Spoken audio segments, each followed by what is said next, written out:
and welcome back to Friday Reads, where we help you find your next read. I'm Jill. And I'm Julie, and we've got some good picks today. Jill and I picked some of our favorite books that we read this year. So, Jill, kick us off with your favorite from 2023. 2023. So, this is my favorite biography that I read this year. It's I'm Glad My Mom Died by Jeanette McCurdy.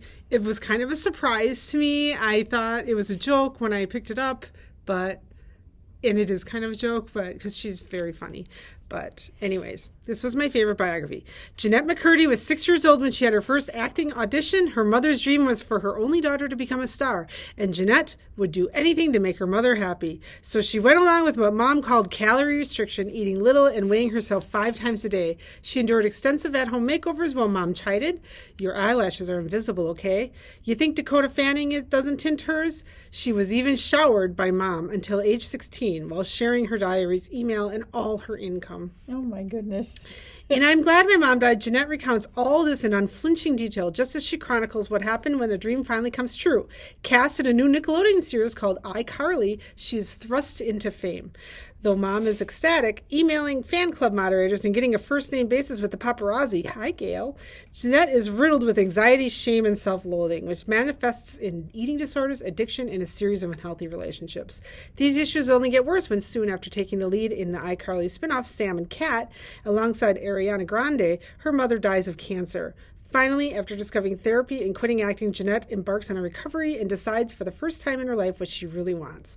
Told with refreshing candor and dark humor, I'm Glad My Mom Died is an inspiring story of resilience, independence, and the joy of shampooing your own hair, because her mom showered her until she was like 16. Oh, my. Crazy. And, I did watch the iCarly show, so I guess I kind of remember her, but it took me a while in the book. Oh, gosh.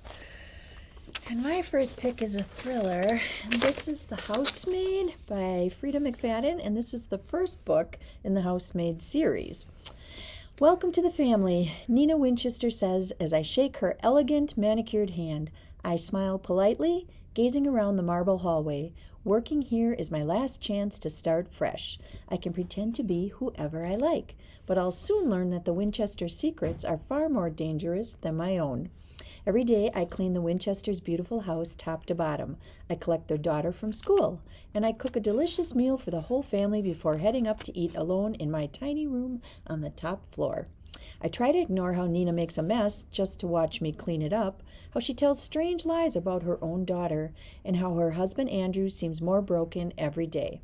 But as I look into Andrew's handsome brown eyes, so full of pain, it's hard not to imagine what it would be like to live Nina's life.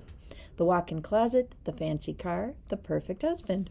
I only try on one of Nina's pristine white dresses once, just to see what it's like, but she soon finds out, and by the time I realize my attic bedroom door only locks from the outside, it's far too late. But I reassure myself, the Winchesters don't know who I really am. They don't know what I'm capable of. It's an unbelievably twisty read.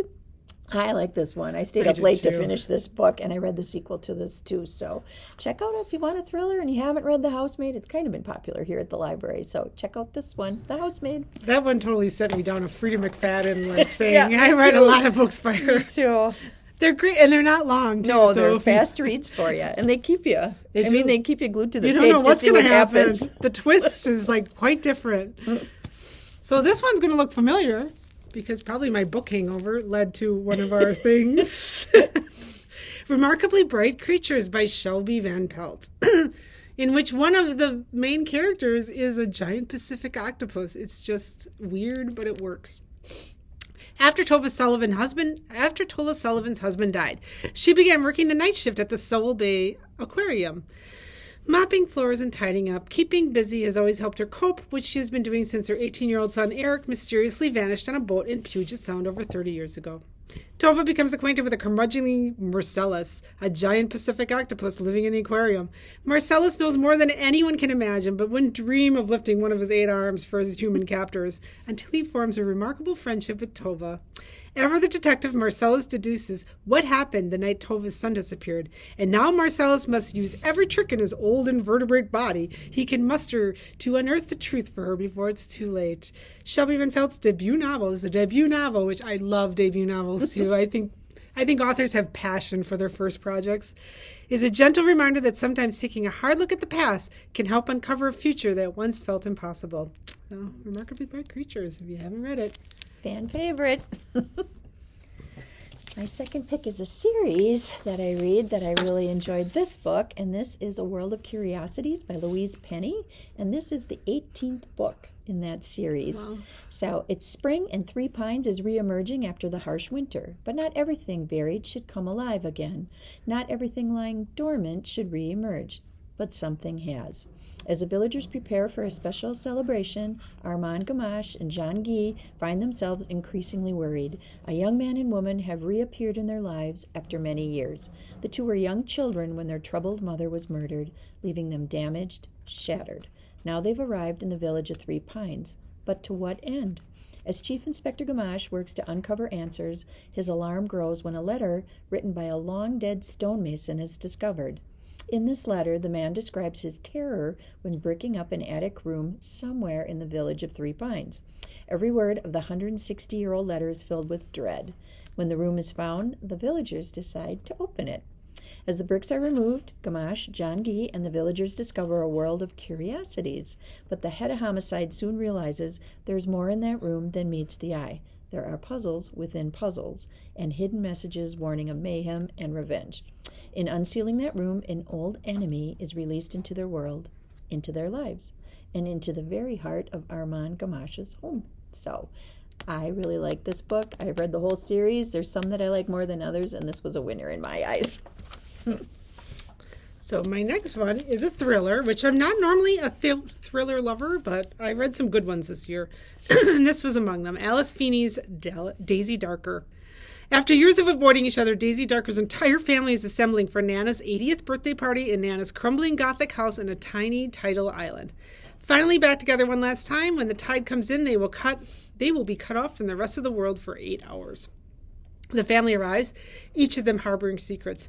Then at the stroke of midnight, as the storm rages, Nana is found dead, and an hour later the next family member follows.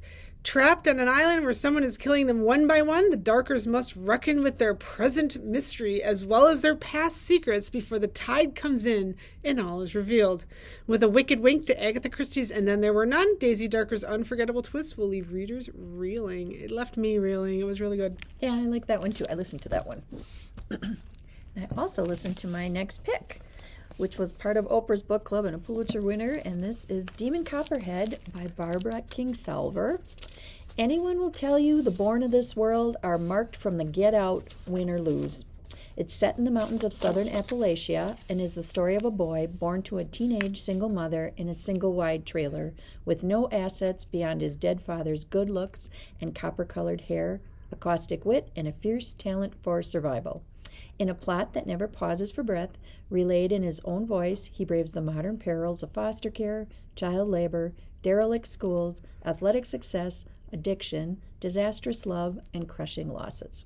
Through all of it, he reckons with his own invisibility in a popular culture where even the superheroes have abandoned rural people in favor of cities.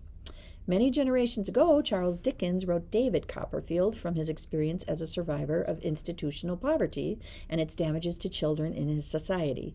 Those problems have yet to be solved in ours. Dickens is not a prerequisite for readers of this book, but he provided its inspiration.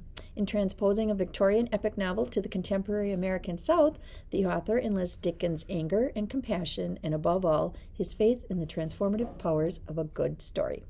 Demon Copperhead speaks for a new generation of lost boys, all those born into beautiful, cursed places they can't imagine leaving behind. So I thought this was a good one to listen to as an audiobook. I listened to it on Hoopla. I'm listening to it right now, and it is really, really good. It's like one of those books that seems daunting, but it's worth it. So my next one is not daunting. It's just super fun. Cassandra in Reverse by Holly Smale. This was a Reese's Book Club pick, and it's kind of a time twister, which I seem to enjoy. If you had the power to change the past, where would you start? Cassandra Penelope Dankworth is a creature of habit. She likes what she likes, museums, jumpsuits, her boyfriend, Will, and strongly dislikes what she doesn't. Mess, change, her boss drinking out of her mug. Her life runs in a pleasing, predictable order until now. And it is order. I remember, I read this book way back in January, and I remember she had a different jumpsuit for every day. Yeah. It's kind of funny. She's just been dumped. She's just been fired. Her local cafe has run out of banana muffins. Then something truly unexpected happens. Cassie discovers she can go back and change the past, one small rewind at a time. Cassie attempts to fix the life she accidentally obliterated, but soon she'll discover she's trying to fix all the wrong things. It's a great read, like The Rosie Project and also Una Out of Order by Margaret Montmore. So, yeah, Cassandra in Reverse. And this was actually published in 2023, which is probably the only book I read that is. Yeah, I listened to that one too. I like that book. My next pick was actually published in 2021, but I read it this year, and this is The Last Bookshop in London, a novel of World War II by Madeline Martin. Inspired by the true World War II history of the few bookshops to survive the Blitz, The Last Bookshop in London is a timeless story of wartime loss, love, and the enduring power of literature. August 1939. London prepares for war as Hitler's forces sweep across Europe. Grace Bennet has always dreamed of moving to the city, but the bunkers and blackout curtains that she finds on her arrival were not what she expected. And she certainly never imagined she'd wind up working at Primrose Hill, a dusty old bookshop nestled in the heart of London. Through blackouts and air raids, as the Blitz intensifies, Grace discovers the power of storytelling to unite her community in ways she never dreamed, a force that triumphs over even the darkest nights of the war. And her story hours in the bunkers and stuff was very moving to me in this book. So if you like some historical fiction, check out The Last Bookshop in London. So my last one was kind of a surprise to me. I always find the cover to this to be very daunting. It's like, I feel like it's something I should read, but it doesn't look good. But here it is on my top 5 for 2023. So The Maid, which is the first in a series, Molly the Maid 1, by Nita Prose. I think the second is out. I think I've seen it circulating for holds for you lucky people. Molly Gray is not like everyone else. She struggles with social skills and misreads the intentions of others. Her gran used to interpret the world for her, codifying it in simple rules that Molly could live by. Since Gran died a few months ago, 25-year-old Molly has been navigating life's complexities all by herself. No matter, she throws herself with gusto into her work as a hotel maid. Her unique character, along with her obsessive love of cleaning and proper etiquette, make her an ideal fit for the job. She delights in donning her crisp uniform each morning, stocking her cart with miniature soaps and bottles, and returning guest rooms at the Regency Grand Hotel to a state of perfection. But Molly's orderly life is upending the day she enters the suite of the infamous and wealthy Charles Black, only to find it in a state of disarray and Mr. Black himself dead in his bed. Before she knows what's happening, Molly's unusual demeanor has a police targeting her as the lead suspect. She quickly finds herself caught in a web of deception, one she has no idea how to untangle. Fortunately for Molly, friends she never knew she had unite her within a search for clues that what really happened to Mr. Black. But will they be able to find the real killer before it's too late? This is like a clue-like story. It's like, I have that on my to-be-read list. I haven't read any of her books yet. it's worth it.